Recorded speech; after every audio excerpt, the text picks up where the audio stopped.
पिछले एपिसोड्स में हमने देखा कि किस रिन नाम के एक आम लड़की को पता लगता है कि वह एक आम लड़का ना होकर डीमन किंग सैटर्न का बेटा है। और यह बात डीमन किंग सैटर्न को पता लगने के बाद वह अपने बेटे को इंसानी दुनिया से अपनी दुनिया में ले जाने आते हैं।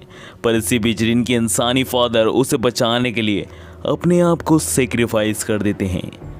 और आगे एपिसोड 3 की स्टार्टिंग में हमें चर्च का सीन दिखाया जाता है, जहां पर रिन चर्च को छोड़कर जा रहा होता है, क्योंकि जैसे कि हमने पिछले एपिसोड में देखा कि फादर डीमन किंग सैटर्न को रोकने में अपने आप को सेक्रीफाइस कर देते हैं। और फादर के जाने के बाद रिन की इस चर्च में कोई जगह नहीं है, इसलिए रिन जाने से पहले अपने और फादर के एक दूसरे के साथ बिताए गए इस चर्च में सारे लम्हों को याद करता है। और इसके बाद रिन चर्च से बाहर निकलते हुए एक बात सोच रहा होता है, आखिर योक्यो ने मुझसे कुछ पूछा क्यों नहीं कि मैं डीमन किंग सैटर्न का बेटा हूँ और फादर कैसे मरे।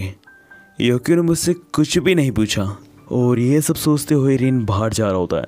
पर इसी बीच चर्च के कुछ 2 मेंबर रिन से कहते हैं, तुम जा रहे हो रिन, हम तुम्हें बहुत याद करेंगे। और हाँ, एक बात याद रखना कि चर्च के दरवाजे तुम्हारे लिए हमेशा खुले हैं, तुम जब भी चाहो आ सकते हो। यह सब सुनकर रिन को काफ़ी अच्छा महसूस होता है। पर इसी बीच उसे याद आता है कि उसने पूरे सुबह से यूक्यो को नहीं देखा है, इसलिए वो सबसे पूछता है कि क्या आप सबने यूक्यो को देखा है। और इसी बीच हम दूसरी तरफ देखते हैं यूक्यो को, जो कि अपने फादर की कब्र के पास खड़ा होकर कह रहा होता है, अजीब है ना, आज आपके बिना ही दिन की शुरुआत हो गई। और फिर अगले सीन में हमें रिन को दिखाया जाता है, जो कि किसी आदमी का आने का इंतजार कर रहा होता है। और इसी बीच एक अजीब सी कार रिन की तरफ आने लगती है और वो रिन को बस हिट करने ही वाली होती है कि सही समय पर रिन दौड़कर अपने आप को बचा लेता है। इसके बाद रिन उस गाड़ी वाले से बहुत भला बुरा कहने लगता है, अंधे हो क्या, एक तो इतनी अजीब सी कार है, उसके बाद ठोकने आ रहे हो। और रिन ये सब कह रहा होता है कि इसी बीच उस कार में से एक अजीब सा बंदा एक अजीब से भेस में बाहर निकलता है और इस कैरेक्टर का नाम मेफिस्टो है। और वादे में रिन इसका ही इंतजार कर रहा था इतनी देर से। और फिर मेफिस्टो रिन से कहता है, चलो और क्या। जिस पर रिन कहता है, कहाँ। जिस पर मेफिस्टो कहता है, ट्रू क्रॉस एकेडमी। और कहाँ, अरे तुम टेंशन मत करो, मैं उस एकेडमी का डायरेक्टर हूँ, मैं तुम्हारा यूँ एडमिशन करा दूंगा बिना कोई एग्जाम फीस के।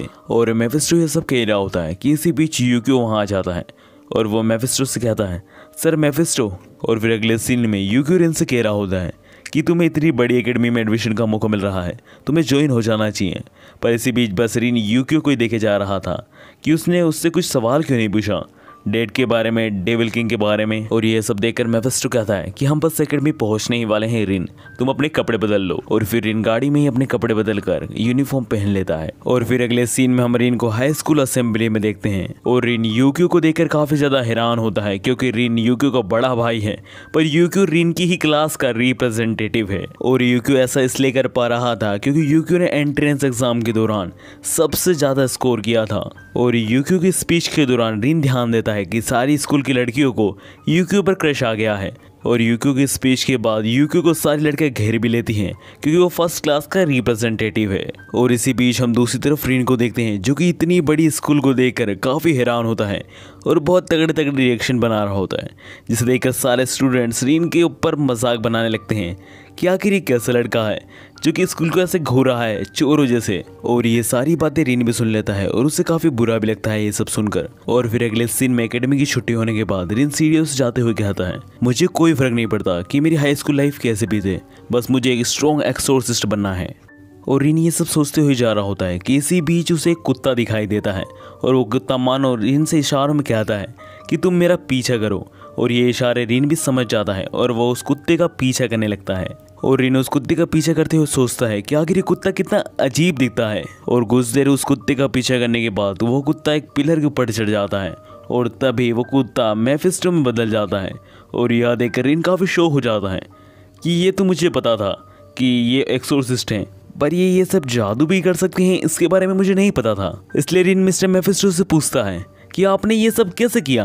जिस पर मिस्टर मेफिस्टो कहते हैं कि सिर्फ एकमात्र मैं ही ऐसा एक्सोर्सिस्ट हूँ जो अपने बॉडी का शेप और रंग बदल सकता है, ये तुम्हें नहीं समझ में आएगा रिन। और यह कहते हुए मिस्टर मेफिस्टो रिन से कहते हैं कि आज से हमारी क्रेम स्कूल स्टार्ट होने वाली है, जहाँ पर तुम्हारी एक्सोर्सिस्ट बनने की ट्रेनिंग स्टार्ट हो गई। और यह सब सुनकर रिन मिस्टर मेफिस्टो से पूछता है, आखिर ये कौन सा स्कूल है। जिस पर मिस्टर मेफिस्टो कहते हैं, सदन के बेटे, यही वो बेसिकली स्कूल है जहाँ पर तुम्हारी एक्सोर्सिस्ट बनने की ट्रेनिंग असल में स्टार्ट हो गई। और यह कहते हुए मिस्टर मेफिस्टो रिन को एक चाबी देते हैं और जाते हुए कहते हैं कि तुम इस चाबी को जिस भी दरवाजे में लगाओगे उस दरवाजे से तुम डायरेक्ट क्रेम स्कूल में पहुंच जाओगे।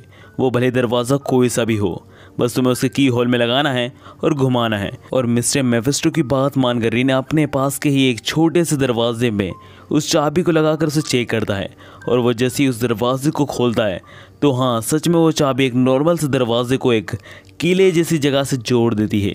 और यह देखकर रिन को मिस्टर मेफिस्टो की सारी बातों पर विश्वास हो जाता है। और फिर नेक्स्ट सीन में मिस्टर मेफिस्टो रिन को उसकी क्लास में ले जा रहे होते हैं।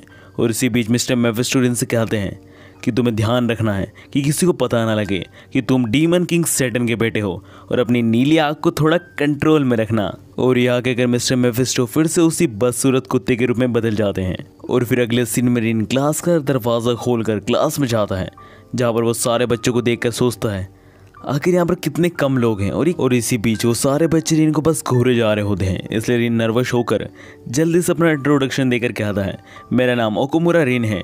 और यह कहकर रिन अपने डेस्क पर जाकर बैठ जाता है। और रिन डेस्क पर बैठकर मन में कहता है आखिर इन सब की प्रॉब्लम क्या है, ये मुझे से घूर क्यों रहे हैं। और रिन ये सब सोच ही रहा होता है कि तभी वहाँ पर मिस्टर मेफिस्टो जाते हैं और वो रिन से कहते हैं क्या हुआ। और रिन मिस्टर मेफिस्टो से कुछ कहने वाला होता है कि इसी बीच वहाँ पर उसके क्लास टीचर आ जाते हैं। और वो और कोई नहीं यूकियो होता है, यानी कि रिन का छोटा भाई। और यह देखकर तो रिन के पैरों तले जमीन हिल जाती है। और यह सब देखकर रिन को कुछ समझ नहीं आ रहा होता है कि यह क्या हो रहा है। इसलिए वो क्लास के बीच में उठकर यूकियो से सवाल पूछने लगता है कि यूकियो तुम आखिर यहाँ के ट्रेनर कैसे बने, और वो भी एक डीमन स्कूल के। और यही सारे सवाल रिन यूकियो से पूछ रहा होता है, पर यूकियो उसे पूरा इग्नोर मारकर बस अपनी पढ़ाई करा रहा होता है। यह सब देखकर मिस्टर मेफिस्टो रिन से कहते हैं कि असल में तुम्हारा भाई एक एक्सोर्सिस्ट है और वो पिछले साल ही ग्रेजुएट हुआ है, और वो पिछले 7 साल की उम्र से ही एक एक्सोर्सिस्ट बनने की ट्रेनिंग कर रहा था।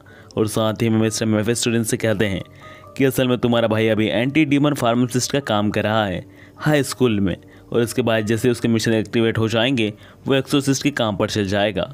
और यह सुनकर कि उसका छोटा भाई एक एक्सोर्सिस्ट है, रिन को तो इस बात पर विश्वास ही नहीं होता। और साथ ही में मिस्टर मेफिस्टो रिन से कहते हैं कि ये तो कुछ भी नहीं, क्या तुम्हें पता है कि तुम्हारा भाई एकमात्र ऐसा एक्सोर्सिस्ट है जो कि इतनी कम उम्र में एक एक्सोर्सिस्ट बन गया। और यह सब जानने के बाद रिन को कुछ समझ नहीं आ रहा होता है, पर इसी बीच यूकियो सारे बच्चे को पढ़ा रहा होता है कि आखिर कैसे टेम्पलेट रिचुअल के दौरान तुम डीमंस को देख पाते हो, इसलिए तुम्हें डीमन से कॉन्टेक्ट करना होगा या फिर तुम उसका कुछ घाव खाना होगा, तभी तुम एक डीमन को देख पाते हो। और यह सब जानने के बाद रिन काफ़ी ज़्यादा फ्रस्ट्रेटेड हो जाता है और वो यूकियो के पास जाकर उससे कहता है कि आखिर तुमने मुझे ये सब पहले बताया क्यों नहीं, और ऐसे ही सारे सवाल पूछने लगता है। और यह सब सुनने के बाद यूकियो सारे बच्चे से कहता है कि क्या आप सब कुछ समय के लिए बाहर जा सकते हैं, हमें कुछ बात करनी है। और सारे बच्चों के बाहर जाने के बाद यूकियो रिन के सारे सवालों के जवाब देते हुए कहता है कि हाँ, मुझे बचपन से ही पता लग गया था कि तुम एक डीमन हो। यह सुनकर रिन और भी ज़्यादा गुस्सा हो जाता है और यूकियो से कहता है